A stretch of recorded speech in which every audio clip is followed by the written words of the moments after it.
Hello everyone, welcome back. 11th accountancy में हमारा topic चल रहा है, topic number 6, that is rules of debit and credit. Fine. और rules of debit and credit के previous lecture में हमने इसका इंट्रोडक्टरी पार्ट, इसका कंसेप्चुअल पार्ट डिस्कस किया था और हमने ये देखा था कि भाई अकाउंटेंसी में अकाउंट एज अ नाउन का कंसेप्ट और उसका मीनिंग एक्चुअली क्या होता है और उसका इंपॉर्टेंस क्या होता है। हमने ये भी डिस्कस किया था कि भाई अकाउंट्स में अगर कोई ट्रांजैक्शन को आपको रिकॉर्ड करना है तो उस टर्मिनोलॉजी का आपको पहले एक अकाउंट ओपन करना पड़ेगा, एक लेजर ओपन करना पड़ेगा और फिर उसके बाद ही उसके अंदर एंट्री हो सकती है। फाइन। ये हमने इसलिए समझा था क्योंकि अब हम आगे पढ़ने जा रहे हैं different rules of debit and credit, different approaches of debit and credit, और उसके लिए हमारे इन्हीं अकाउंट्स के क्लासिफिकेशन होते हैं। Fine. Anyway, rules of debit and credit दो होते हैं, एक होता है गोल्डन रूल, एक जिसको हम बोले हैं कि ट्रेडिशनल रूल, और एक होता है मॉडल रूल। तो इस लेक्चर में अभी हम डिस्कस करेंगे अबाउट द ट्रेडिशनल रूल्स और we can say golden rules of debit and credit.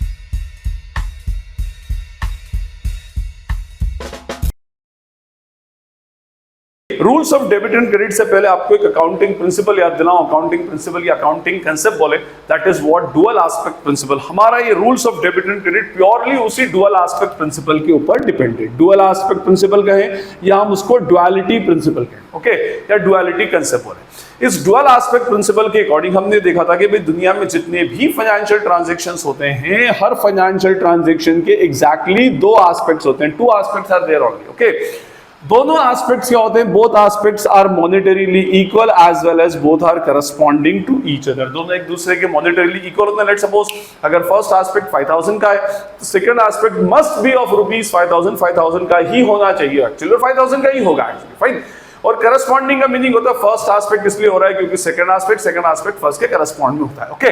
तो ये डुअल एस्पेक्ट प्रिंसिपल में हम हमेशा क्या करते हैं, दो एस्पेक्ट लेकर चलते हैं। अब इन दो एस्पेक्ट्स के एक्चुअली नाम होते हैं। First aspect is called as what debit and second aspect is called as credit. It means जो भी फाइनेंशियल ट्रांजैक्शन होगा उसके दो एस्पेक्ट होंगे और उन दो एस्पेक्ट्स में से एक एस्पेक्ट जो होगा वो डेबिट साइड में रिकॉर्ड होगा और सेकंड एस्पेक्ट क्रेडिट साइड में रिकॉर्ड होगा। इन शॉर्ट हम कहेंगे भाई डेबिट और क्रेडिट ऐसे दो पिलर्स हैं जिन पिलर्स के ऊपर अकाउंटेंसी का ह्यूज स्ट्रक्चर खड़ा है। अभी आप डे 1 से लेकर तो लास्ट जब तक भी अकाउंटेंसी को आप कंप्लीट करते जाते हैं, जब तक अकाउंट्स आप चलता है, ये पूरी अकाउंटेंसी इन्हीं दो पिलर्स के ऊपर पूरा का पूरा अकाउंटेंसी का स्ट्रक्चर खड़ा हुआ मिलेगा, डेबिट एंड क्रेडिट। इसलिए हमें डेबिट और क्रेडिट के कंसेप्ट को क्लियर करना बहुत इंपॉर्टेंट होता है। एनीवे, तो मैं ये बोल रहा था डेबिट और क्रेडिट। अब प्रॉब्लम ये है कि भाई अगर मैं कोई ट्रांजैक्शन देता हूं तो उस ट्रांजैक्शन में से कौन सा एस्पेक्ट एक्चुअली डेबिट में जाएगा और कौन सा एस्पेक्ट क्रेडिट में जाएगा, दैट इज वेरी इंपॉर्टेंट। ये देखना है। जैसे मैं अगर कहूं कि भाई मैंने आपको एक एस्पेक्ट दिया कि फर्नीचर परचेज्ड फॉर कैश ₹30,000, तो अब इसमें से दो एस्पेक्ट है, फर्नीचर और कैश। अब इसमें से कौन सा एस्पेक्ट है जो डेबिट साइड में रिकॉर्ड होगा और कौन सा एस्पेक्ट है जो क्रेडिट साइड में रिकॉर्ड होगा।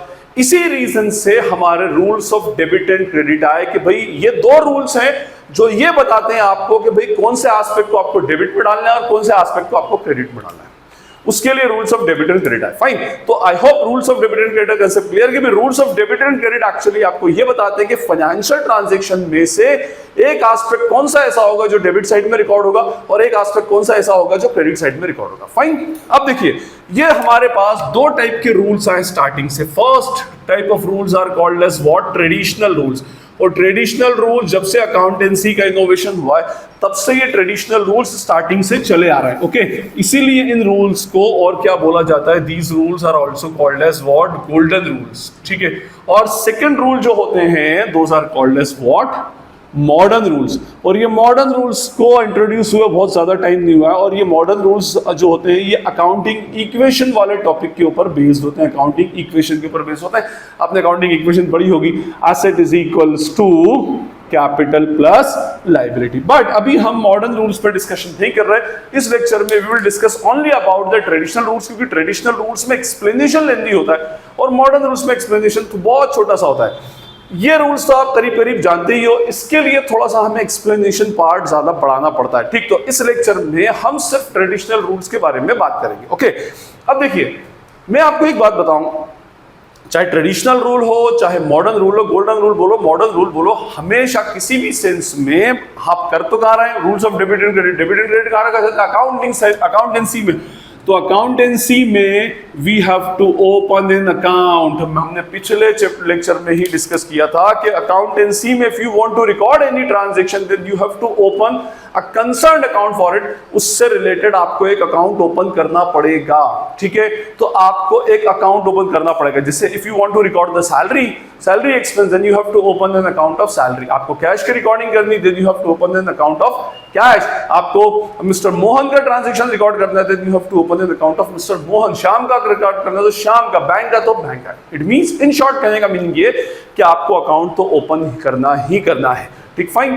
क्योंकि जब तक आप अकाउंट्स ओपन नहीं करेंगे तब तक आपकी अकाउंटेंसी में किसी भी ट्रांजैक्शन को आप रिकॉर्ड नहीं कर सकते। बस एक्चुअली ये rules of debit and credit कुछ नहीं है, but it is just the classification of accounts. In accounts को क्लासिफाई कर दिया गया है और उस क्लासिफिकेशन के अकॉर्डिंगली उसके फिर रूल्स बना दिए गए और उसकी बेसिस पे फिर आप अपने ट्रांजैक्शन को डेबिट या क्रेडिट में डाल सकते हैं। Okay fine.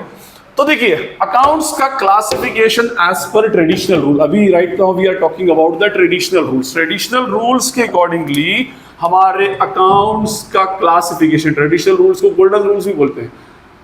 अकाउंट्स का क्लासिफिकेशन दो पार्ट में होता है।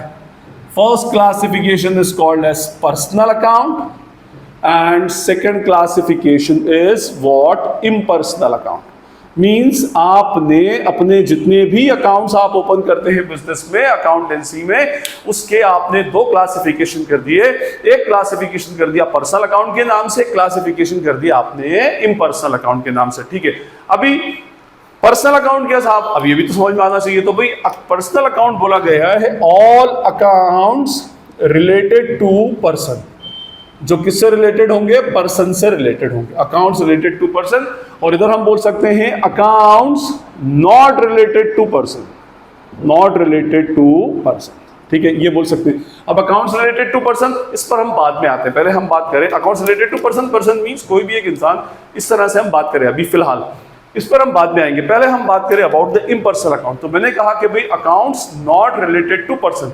अब अकाउंटेंसी में आपके बिजनेस में ऐसे सारे अकाउंट जो किसी स्पेसिफिक पर्सन को बिलोंग ना करते हो, those are included in the category of impersonal account. तो अब ऐसे दो ही टाइप के अकाउंट हो सकते हैं, either they are the accounts of what, assets, है ना, नॉर्मली एसेट्स, कुछ थोड़े बहुत पे एक्सक्लूड करेंगे उसमें, और they are the accounts of expenses and revenues. Revenues या हम बोले उसको इनकम्स बोले, ठीक है। तो या तो अगर वो किसी पर्सन का अकाउंट नहीं है तो या तो फिर वो किसी एसेट का अकाउंट होगा, टेंजिबल एसेट का, रियल आइटम का होगा, या फिर वो किसी एक्सपेंस और लॉस का होगा, फाइन। तो बोला गया हाँ भाई ठीक है, नॉट रिलेटेड टू पर्सन बोल दिया, मींस उसके अलावा सब काम। तो अब आया पहले हमारा एसेट का। एसेट क्या होती है भाई, assets are the real items. Real items means इसमें कुछ जैसे डेटर्स है, बैंक है, इनको छोड़ देंगे, बाकी एसेट की हम बात करें, land, building, plant, machinery, cash, stock, inventory, ये सारी चीजें जो होती हैं, all these comes under the category of assets, ठीक है। और इस अकाउंट को हमने नाम दिया कौन सा account, this is called as what, real account. Real account इसलिए बोला गया क्योंकि इसके अंदर सारी रियल आइटम्स आती है।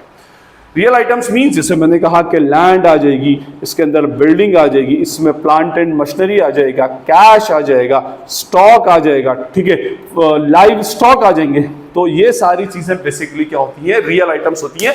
Real items means which have their physical existence, which can be seen, which can be touched, जिनका दुनिया में अपना कोई फिजिकल एग्जिस्टेंस होता है, जिनको देखा जा सकता है, जिनको छुआ जा सकता है, वो सारी की सारी आइटम क्या कहलाती है, हमारी रियल आइटम कहलाती है। ओके, मींस सारी हमारी एसेट्स। तो पहला हमने कैटेगरी बना दी कि भाई पहले अकाउंट्स, पहला क्या क्लासिफिकेशन दे दिया, रियल अकाउंट दे दिया। रियल अकाउंट में क्या आएंगी, सारी एसेट्स आएंगी, which can be seen, which can be touched, ठीक है जी, ओके फाइन। उसके बाद हमें बोला गया कि भाई what are expenses and revenue. तो इसके लिए अकाउंट बनाया गया कौन सा, इसको नाम दिया गया नॉमिनल अकाउंट। क्या नाम दिया गया इसके अंदर, nominal account. Nominal means just नाम के, ठीक है। देखिए ये वो आइटम्स होती हैं जो मॉनेटरी टर्म्स में दी जाती हैं अगेंस्ट सम सर्विसेज, दी जाती है या ली जाती है। आपने सर्विस दी तो आपकी रेवेन्यू जनरेट हुई। आपको सर्विस मिली, आपका एक्सपेंस बन गया, तो इट मींस जो भी एक्सपेंस होता है वो किसके अगेंस्ट पे होता है? Against the services and against the some purchases of goods, या गुड्स के परचेज या सर्विसेज को रिसीव करने के अगेंस्ट जो पेमेंट करते हैं, that is called as an expense. Revenue generate होती है तो रेवेन्यू क्या, जो against the sale of goods हो और against the providing of services हो, तो वो क्या कहलाएगी? आपकी रेवेन्यू। तो ये अकाउंट जो होता है नॉमिनल अकाउंट, ये प्योर, अब देखिए एक्चुअली सर्विस जो होती है वो डिपेंड करती है उसके वर्क के ऊपर, उसके फंक्शन के ऊपर। जैसे अगर आपका ऑफिस एम्प्लॉय है, वो काम करता है, उसको जो आप पेमेंट करते हैं वो कहलाती है सैलरी। लेकिन अगर आपका फैक्ट्री का वर्कर है जो प्रोडक्शन में लगा है, उसको जो काम करता है उसको आप पेमेंट करते हैं, that is called as wages. Electricity के बिल के अगेंस्ट जो पेमेंट करते हैं, that is called as electricity bill. Telephone bill के अगेंस्ट जो पेमेंट करेंगे, that is called as telephone bill. Means कहने का मीनिंग है जैसे सर्विस वैसा उसका नाम। तो मींस यहां पर नाम से हम पहचान देंगे भाई कौन सा एक्सपेंस है और किस लिए एक्चुअली वो एक्सपेंस किया गया। अगर हम नाम हटा दें यहां से तो फिर सारे एक्सपेंस तो कोई भी बोल सकता है। जैसे मुझसे कई दफा स्टूडेंट पूछते हैं कि सर हम एक्सपेंस अकाउंट डेबिट क्यों नहीं डालते, तो एक्चुअली नहीं डाल सकते क्योंकि हर एक्सपेंस का अपना अपना एक नेचर होता है और उसका एक फंक्शन होता है, और जैसा फंक्शन जैसा नेचर वैसा उस एक्सपेंस का बेसिकली नाम, और नाम से बना वर्ड कौन सा? नॉमिनल। ठीक है, तो मींस ये सारे एक्सपेंस और रेवेन्यूज को रिप्रेजेंट करेगा। अब एक्सपेंस और रेवेन्यूज बहुत बताने की जरूरत ही नहीं है। Salary paid, wages paid, stationery bill, electricity bill, depreciation, audit fees, discount allowed, discount receive, rent receive, इस सर कमीशन रिसीव, ये सारे के सारे एक्सपेंसेस किस में आ जाएंगे? हमारे under the heading of what? Nominal account, all expenses and revenue. Fine. तो पहला हमारा असेट, सेकंड हो गया हमारा एक्सपेंसेस एंड रेवेन्यू। मैं इसके रूल्स आपको बताता हूं। देखिए सबसे पहले असेट का, रियल अकाउंट का जो रूल है, ये रूल होता है debit what comes in and credit what goes out। Okay, क्या बोला गया इसमें? Debit what comes in and credit what goes out। देखिए सबसे पहले आपको अब ट्रांजैक्शन के अंदर ये देखना है कि आइटम रियल है। अगर वो रियल आइटम है तो रियल आइटम पे रूल कौन सा अप्लाई होगा? Debit what comes in, credit what goes out. अब ये देखिए कि वो रियल आइटम जो है जिसकी बात आप कर रहे हैं, वो रियल आइटम आपके बिजनेस में आ रही है या आपके बिजनेस से जा रही है। If it is coming in the business, debit the account. If it is going out of the business, credit the account. एक एग्जांपल देखिए मैं आपको एक्सप्लेन करता हूं। जैसे मैंने आपको बताया कि भाई फॉर एग्जांपल ये डेबिट साइड है, क्रेडिट है। मैंने यहां लिखा परचेज्ड फर्नीचर फॉर कैश। अब इसमें first aspect is what? First aspect is furniture and second aspect is what? Cash. Furniture is a real account which can be seen, we can see the furniture and touch it। Cash is also a real account. अब real पे rule लगाएंगे। क्या rule है? Debit what comes in, credit what goes out. Furniture purchase करने से furniture will come in the business, तो इसको हम क्या कर देंगे? डेबिट। और हमारे पास से कैश जाएगी तो कैश विल बी क्रेडिटेड। तो डेबिट में चला जाएगा फर्नीचर, क्रेडिट में चला जाएगा कैश। सिंपल, ठीक, फाइन। इसी तरह से अगर हम देखें नेक्स्ट, इसमें लिखा अगर let suppose sold machinery for cash. Okay, again we have two aspect. First aspect is what? Machinery. Second aspect is cash. Machinery is a real account, cash is also a real account. लगाए rule real पे, debit what comes in, credit what goes out. Machinery is going out of the business so it will be credited, तो machinery हो जाएगी credit. और machine बेच के इसके correspond में क्या आएगी? हमारे पास कैश आएगा, तो cash is coming in the business which will be credited और डेबिटेड। ओके, तो डेबिट में कैश, क्रेडिट में क्या कर देंगे हम? Ultimately machinery. फाइन। तो ये आपको ये देखना है कि भाई जो भी ट्रांजैक्शन में जो फर्स्ट एस्पेक्ट है, क्या वो रियल है? रियल आइटम है। अगर रियल है तो रियल पर ही ये रूल लगाएंगे, याद रखिएगा। नॉमिनल पर्सनल पे ये रूल नहीं लगता। Okay, fine. Now come to the second account, that is nominal account. इसका क्या है? इसका रूल होता है debit all expenses and losses, ऐसा भी लिखते हैं, debit all expenses and losses, credit all incomes, gains and revenues और प्रॉफिट बोलते हैं, and credit all the revenues, ऐसा भी बोल सकते हैं। ठीक है, क्या बोला मैंने आपसे? क्या कहा? नॉमिनल अकाउंट में क्या आएंगे? सिर्फ expense, income, revenue, profit, gains यही आएंगे। ठीक है, तो उसमें बोला गया कि अगर एक्सपेंस और लॉस दिखे तो उसको कहां डाल दो? डेबिट साइड में। इनकम्स, गेन्स और रेवेन्यू दिखे तो उसको कहां डाल दो? Credit side. सिंपल सा फंडा है। ठीक है, एक्सपेंस दिखे तो एक्सपेंस कैसे दिखे? अंडरस्टूड है, सैलरी पे की, it is an expense. Commission receive किया, it is an revenue. Fine. तो इस तरह से आपको दिखे, तो देखिए मैं आपको बताता हूं। जैसे हमने लिखा salary paid in cash, okay अब हमें क्या करना है, डेबिट एंड क्रेडिट दो एस्पेक्ट ढूंढना है as per dual aspect principle. First aspect is what, salary, second aspect is cash. अच्छा, cash is a real account and salary being an expense it is a nominal account. अब यहाँ पे nominal और real की matching है, इससे पहले के जो दो ट्रांजैक्शन बताए थे उसमें रियल वर्सेस रियल की मैचिंग थी। ओके तो salary is a real account, sorry salary is a nominal account being an expense, cash is a real account being an asset. Okay इस पे रियल का रूल लगाता हूं, debit what comes in, credit what goes out. Salary पे करूंगा किस form में पे करूंगा, इन फॉर्म ऑफ कैश, तो cash is going out of the business so it will be credited. अब इस पे मैं नॉमिनल का रूल लगाऊंगा। नॉमिनल का रूल क्या है, debit all expenses and losses, credit all incomes and gains. And if we are paying salary it means salary is an expense for us, हमारे लिए ये क्या है, इट इज एन एक्सपेंस। तो एक्सपेंस को क्या करना है, डेबिट में डालना है, तो salary will be debited. Okay fine. उसके बाद एक और एग्जांपल लेते हैं हम इसमें, यहां पे लिख दिया हमने, let suppose commission received in cash, हमने कैश में कमीशन को रिसीव किया। Now again we will search for two aspect, first aspect is cash, second aspect is what, commission. Cash is a real account, commission received nominal account. पहले इस पे real का rule लगाता हूं, debit what comes in, credit what goes out. Commission receive होगा किस form में, in form of cash, तो cash is coming in the business so it will be what, debited, तो हमने इसको डेबिट कर दिया। उसके बाद कमीशन रिसीव्ड, कमीशन रिसीव हो रही है means it is our revenue, our income, तो हम क्या करेंगे इसको, all credit all the incomes and gains के रूल से इसको हम क्या कर देंगे, क्रेडिट कर देंगे। Okay fine. तो हमारे दो इम्पर्सनल अकाउंट के क्लासिफिकेशंस हो गए। First classification is what, real account, जिसके अंदर क्या आती है, सारी एसेट्स आती हैं, सारी real items which can be seen and touch, जिनका अपना कोई फिजिकल एग्जिस्टेंस होता है, सब्जेक्ट टू सम एक्सेप्शंस। कुछ एक्सेप्शंस अगर हम इसमें छोड़ दें तो वो कंसीडर बेसिकली इसके अंदर हो जाते हैं। फाइन। और दूसरा होता है हमारा नॉमिनल अकाउंट, जिसमें सारे expenses, losses, incomes and gains आते हैं, जिनका अपना फिजिकल एग्जिस्टेंस नहीं होता, जो मॉनेटरी टर्म्स में पे होते हैं और सर्विस की बेसिस पर उसका नॉमेनक्लेचर होता है कि भाई जैसी सर्विस वैसे उसका नाम। इलेक्ट्रिसिटी के अगेंस्ट पे हो रहा है इलेक्ट्रिसिटी बिल, इंटरनेट के बिल के अगेंस्ट पे हो रहा है इंटरनेट बिल। तो हमारा रूल रियल का क्या है, debit what comes in, credit what goes out. अगर आइटम रियल दिख रही है तो उसको, अगर coming in the business, if it is coming in the business, debited, and if it is going out of the business, credited. Expenses and revenue, nominal के अंदर क्या होगा, expenses, revenue, incomes and gains देखना है। If it is an expense और loss, debited. If it is a revenue, income, profit, gain, then just credited. अब सबसे third, सबसे इंपॉर्टेंट, पर्सनल अकाउंट। देखिए पर्सनल अकाउंट में हमने बोल तो दिया कि भाई accounts related to any person. अब पर्सन क्या, तो देखिए सबसे पहले मैं आपको बताऊं कि पर्सन तीन कैटेगरी के हमारे यहाँ पर होते हैं। पर्सन का क्लासिफिकेशन, थ्री टाइप का क्लासिफिकेशन होता है। वैसे मैं आपको क्लासिफिकेशन से पहले चलिए पहले क्लासिफिकेशन की बात करें तो three classifications of person are there. First type of persons are called as what, natural person. Okay, first type के पर्सन क्या कहलाते हैं, नेचुरल पर्सन। सेकेंड टाइप के पर्सन क्या कहलाएंगे, आर्टिफिशियल पर्सन। और थर्ड टाइप के पर्सन क्या कहलाते हैं, रिप्रेजेंटेटिव पर्सन।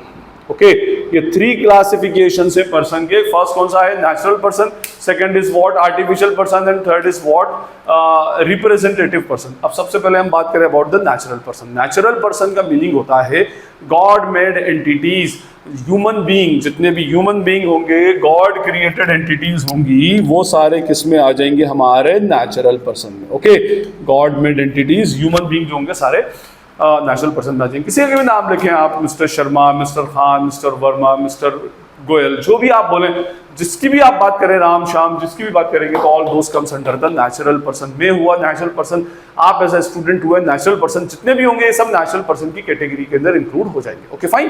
तो first classification is what, natural person. Okay, second classification होता है आर्टिफिशियल पर्सन। और आर्टिफिशियल पर्सन में ज्यादा लंबी चौड़ी बात नहीं करूंगा। Artificial person means all entities, all business entities, all commercial entities, जितनी भी कमर्शियल एंटिटीज होती हैं वो सब हमारी क्या कहलाती है, आर्टिफिशियल पर्सन। और एंटिटी के ऊपर, एंटिटी इटसेल्फ के ऊपर एक ऑलरेडी एक डेडिकेटेड लेक्चर है नीचे, अकाउंटिंग टर्मिनोलॉजीज वाले chapter number 2, different accounting terms के अंदर, बेसिक अकाउंटिंग टर्म्स के अंदर एंटिटी नाम का एक चैप्टर लेक्चर है, उसको आप देख सकते हैं।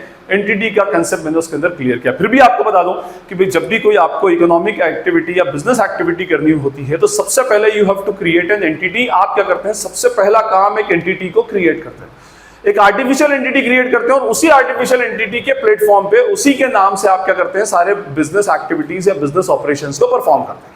ठीक है। जैसे मैंने आपको पहले ही बताया था, सारे schools artificial entity, colleges artificial entity, companies artificial entity, banks artificial entity, सारे ट्रस्ट आर्टिफिशियल एंटिटी, सब कुछ आर्टिफिशियल एंटिटी है। मैंने पहले ही बताया था कि अगर मिस्टर श्याम ट्रेडर्स नाम की शॉप ओपन करता तो मिस्टर श्याम एक नेचुरल पर्सन है, Shyam trader itself is an artificial person. तो जितने भी firms, organisation, company, partnership firm जितने भी हैं, ये सब के सब क्या हैं? All these are artificial entities. तो अगर मैं इसका नाम रखना चाहूं तो इसके अंदर क्या होंगे? सारी की सारी क्या आ जाएंगी? एंटिटीज आ जाएंगी। इसमें SBI आ जाएगा, इसमें राम ट्रेडर्स नाम की अगर कोई फर्म है तो वो आ जाएगी, इसमें रिलायंस इंडस्ट्रीज आ जाएगी, इसमें ICICI बैंक आ जाएगा, सब आ जाएंगे। Only artificial entities, okay, जिसके नाम से हम बिजनेस करते हैं। Those are called as what? Artificial person. इसको हम entity भी बोल सकते हैं। Third type of persons are the representative. Actually, representative person वो persons होते हैं, भाई देखिए, यूं तो हम ट्रांजेक्शन हर एक किसी ना किसी पर्सन से करते हैं, तो रिप्रेजेंटेटिव पर्सन वो होते हैं जो अगेंस्ट द सर्विस क्रिएट होते हैं। किसी सर्विस के अगेंस्ट कोई क्रिएट हुआ तो that is called as what? Representative person. इसमें 4 होते हैं, जैसे मैं आपको बताऊं। फर्स्ट टाइप ऑफ ये क्रिएटेड अगेंस्ट सर्विसेज, ये वो पर्सन, और ये पर्सन का नाम इसमें नहीं लिखा जाता। इसमें 4 होंगे। First is what? Outstanding expense. Second is what? Prepaid expense. Third accrued revenue या accrued income, and fourth is what? Unearned income. Accrued, outstanding, prepaid और अनअर्न्ड का ऑलरेडी एक डेडिकेटेड लेक्चर है, आप उसको देख सकते हैं, प्रीवियस लेक्चर्स के अंदर ऑलरेडी वो है, ओके। तो उसके अंदर हमने इन डिटेल मैंने आपको एक्सप्लेन किया that what is the meaning of outstanding, what is the meaning of prepaid, accrued and unearned. Anyway, भाई आपको अपने वर्कर को सैलरी देनी है और सैलरी अभी तक आपने पे नहीं की, उसने आपको पूरी सर्विसेज दे दी। मान लो वो 1 जनवरी को लगा था और 31 जनवरी तक काम किया, 50,000 उसकी सैलरी बनती है और आपने उसको सैलरी पे की 10 फरवरी को। तो फ्रॉम 31 जनवरी टिल 10 फरवरी, या मैं कहूं from 1 February till 10 February, that salary will be considered as outstanding. क्यों? क्योंकि आप उसके अगेंस्ट सर्विसेज ले चुके हो बट उसके अगेंस्ट आपने अभी तक पेमेंट नहीं किया। अब होता क्या है, बुक्स में कभी भी उस एम्प्लॉई का नाम नहीं लिखा जाएगा क्योंकि वो हमारा ट्रेड क्रेडिटर नहीं है।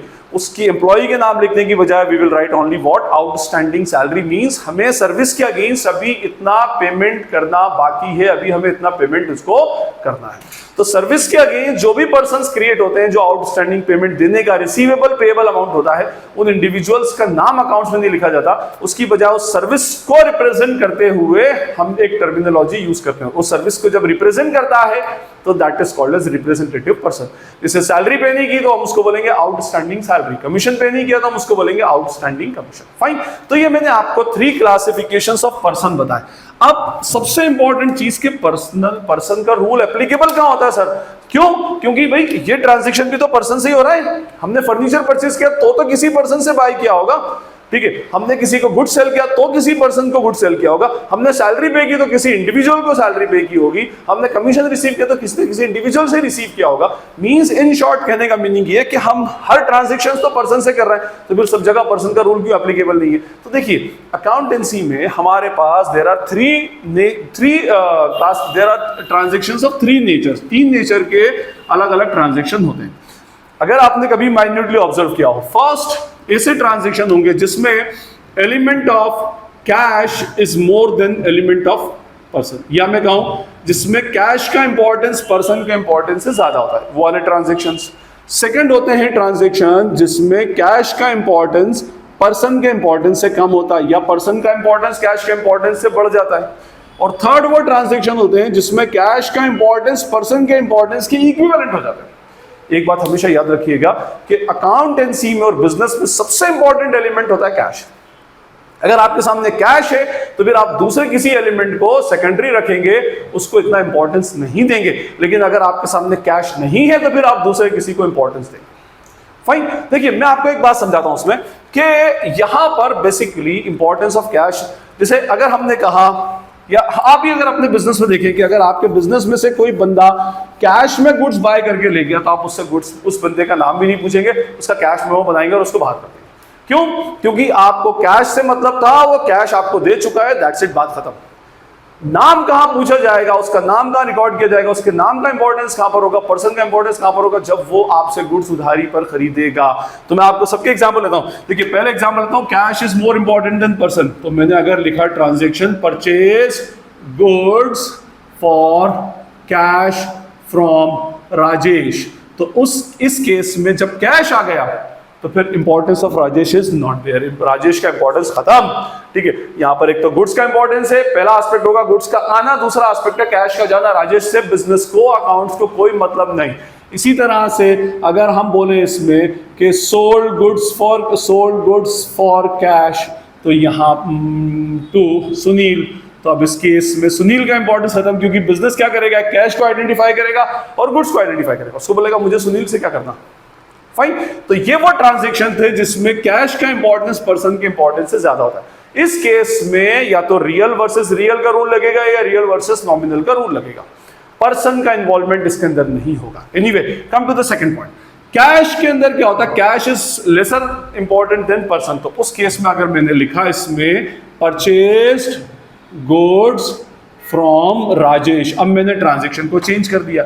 Now we are purchasing the goods from Rajesh, cash यहां पर नहीं है, means we are purchasing goods on credit. तो अब यहां पर अकाउंट्स बोलेगा कि कैश ढूंढेगा पहले, तो वो कैश नहीं मिला तो वो फिर किसको पकड़ेगा, राजेश को। Now importance of Rajesh and importance of goods is there. First aspect हो गया गुड्स, सेकंड एस्पेक्ट हो गया राजेश। कैश का इसके अंदर कोई इंपॉर्टेंस नहीं है। Now this is the transaction where cash is, where person is important than Rajesh. तो यहां पर फिर पर्सन का रूल आपको लगाना पड़ेगा, पर्सन का रूल एप्लीकेबल हो जाएगा। सेकंड हो जाएगा आपका नंबर 2, जिसे मैंने कहा कि सोल्ड फर्नीचर टू मनीष। तो उस केस में अकाउंट ढूंढेगा सबसे पहले किसको, कैश को। कैश नहीं मिला तो फिर किसको ढूंढेगा, वो पर्सन को। कैश नहीं मिला तो कैश का इंपॉर्टेंस खत्म, मनीष का इंपॉर्टेंस स्टार्ट। अब यहां पर वो दो एस्पेक्ट ढूंढेगा, तो first aspect is furniture, second aspect is machine. ये ऐसे ट्रांजैक्शन है जिसमें पर्सन का इंपॉर्टेंस कैश के इंपॉर्टेंस से ज्यादा है। Okay, third type of transaction जो होते हैं जिसमें कैश का इंपॉर्टेंस और पर्सन का इंपॉर्टेंस इक्विवेलेंट होता है। तो देखिए परचेज गुड्स फ्रॉम राजेश था, तो मैंने लिखा यहां पर पेड कैश टू राजेश। अब यहां पर कैश को राजेश का इंपॉर्टेंस इक्वल कैसे, तो देखिए यहां पर हमने राजेश को पुरानी परचेज के अगेंस्ट पेमेंट किया। आज राजेश से हमने कोई फ्रेश ट्रांजैक्शन नहीं किया, पहले हमने उससे गुड्स बाय किया था, उसका क्रेडिट था, उसका पेमेंट हम आज कर रहे हैं। फाइन, तो यहां पर अकाउंट्स ढूंढने का कैश है, बिल्कुल है। कैश का मींस क्या, सेल है, फर्नीचर है, परचेज है, क्या है, तो बोलेगा नहीं ये तो पुराने, उसके अगेंस्ट हम पेमेंट कर रहे हैं, we are making payment to the Rajesh. Means वो बोलेगा अच्छा राजेश को पेमेंट हो रहा है, तो राजेश का नाम भी तो लिखना पड़ेगा ना, उसके अकाउंट में एंट्री तो डालना पड़ेगी। मींस यहां पर Rajesh and cash both are equivalently important. ठीक है, उसके अलावा किसी और से कैश रिसीव्ड फ्रॉम सुरेश, तो अभी यहां पर एक एस्पेक्ट हो गया cash, second aspect is Suresh. इसको आइडेंटिफाई कर लिया और सुरेश के पास से आ रहा है, कोई गुड्स का सेल नहीं, कोई सर्विसेज का रिसीट नहीं, कुछ नहीं, तो फिर उस केस में अकाउंट्स बोलेगा यहां पर कैश और सुरेश का इंपॉर्टेंस इक्विवेलेंट है। मींस आप पूरे अकाउंट्स में देखेंगे तो अकाउंटेंसी में 3 टाइप के ट्रांजैक्शन होते हैं।